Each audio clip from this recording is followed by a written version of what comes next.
Hello, it's Therapy Angel coming to you again. Doing a post. Remember, these posts are to help the mentally ill or just people with regular problems like we all have, through the power and the love of Jesus Christ. All right, so today we are going to talk about getting stable with bipolar. So many people struggling with bipolar. Everyone knows someone who has it. So we are going to talk about getting more steps to getting more stable with bipolar. Okay, so one step that we can take to getting stable with bipolar is to study the illness. And you can do that by getting the DSM. The DSM is referred to as I don't call it this, but clinicians refer to it as the Bible of psychology. And that is what clinicians use to diagnose people. It's the Diagnostic and Statistical Manual. And if you can get it, it's in the DSM, anything from depression to fecophilia, and look up fecophilia on your own. But it's everything in between. It's all in there. So bipolar is in the DSM. So look in the DSM and study and see what the symptoms of bipolar are, how it's diagnosed, what it means, or just Google the symptoms of bipolar. Look up articles, see what the latest research is on bipolar. Talk with people with bipolar, people that have been managing it for years. Just know the disease, because the better that you know the disorder, the better that you can manage it, and the more stable you're going to be, the more you know about it. Okay, so that's the first step. Know the illness. Okay, the next tip is this is a 4-letter word, y'all. Medication. Bipolar cannot be it cannot just be like hoped away. Okay, y'all, you have to have medication. So talk to your doctor, talk to your psychiatrist, talk to somebody, and get on bipolar medication. There's lots of things out there. There's lots of things that they're coming up with new medications every day. The thing about bipolar is if it's not medicated, at best, you're going to be really miserable, and the people around you are going to be miserable. At worst, if you're not medicated with bipolar, it can kill you. It's what killed the great Kurt Cobain. Some of you might be old enough to remember the lead singer of Nirvana. Do you remember the song Lithium? I'm so happy 'cause today I found my friends. They're in my head. That's what Kurt was talking about. Kurt was talking about his bipolar, and that's what killed him. He didn't kill himself. The disease did, and that's what killed the late great Robin Williams as well. So if you don't medicate bipolar, it can kill you.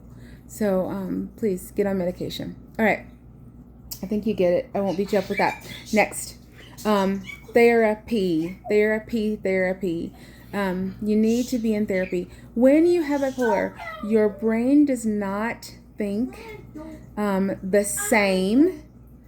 There's nothing wrong with you, but you don't think the same as other people. And so you need therapy to kind of process those thoughts out, process memories out, process emotions out. You need therapy if you have bipolar, okay? So please get into therapy. That's a way to stabilize.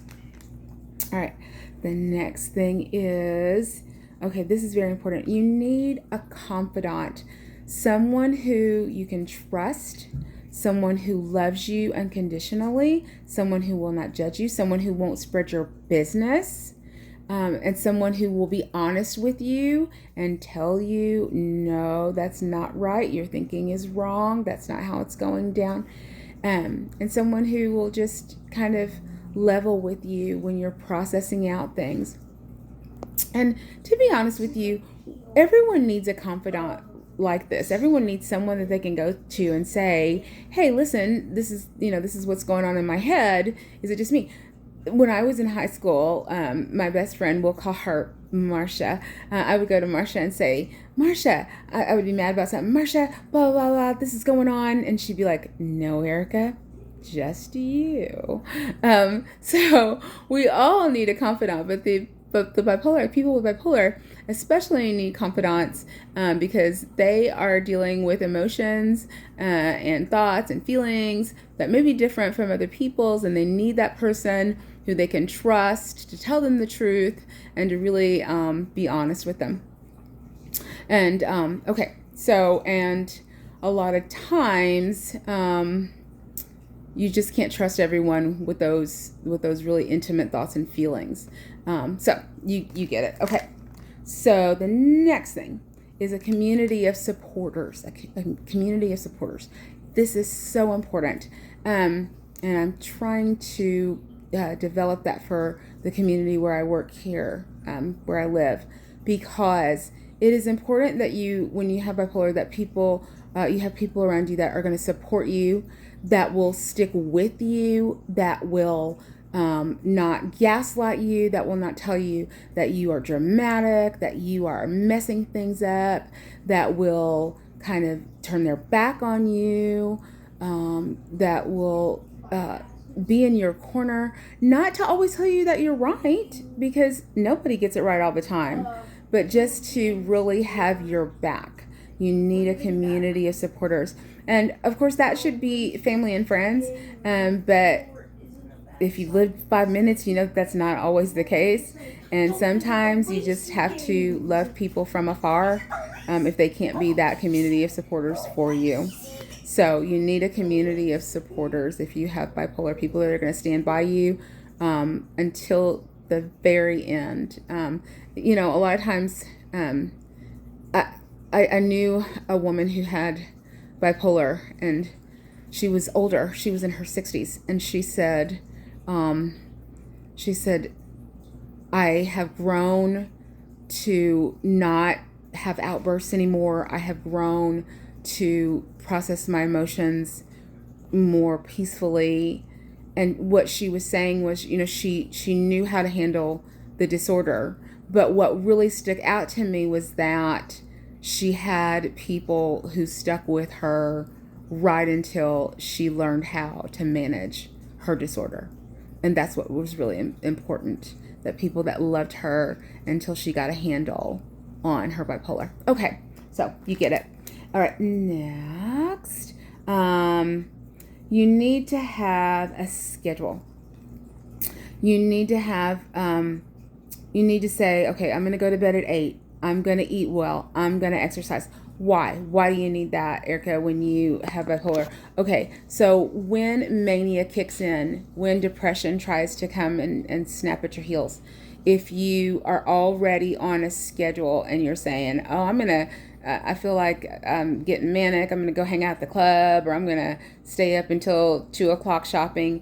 If you're already kind of disciplined to be on a schedule and kind of eat well, exercise, do the kind of the right things, you can fight mania better. You can fight the depressive episodes and bouts better because you've already trained yourself to be disciplined.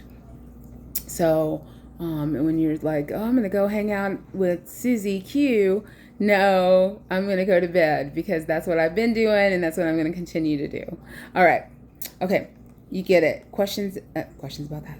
I'm not in class. All right. The next thing I want to say is it gets easier.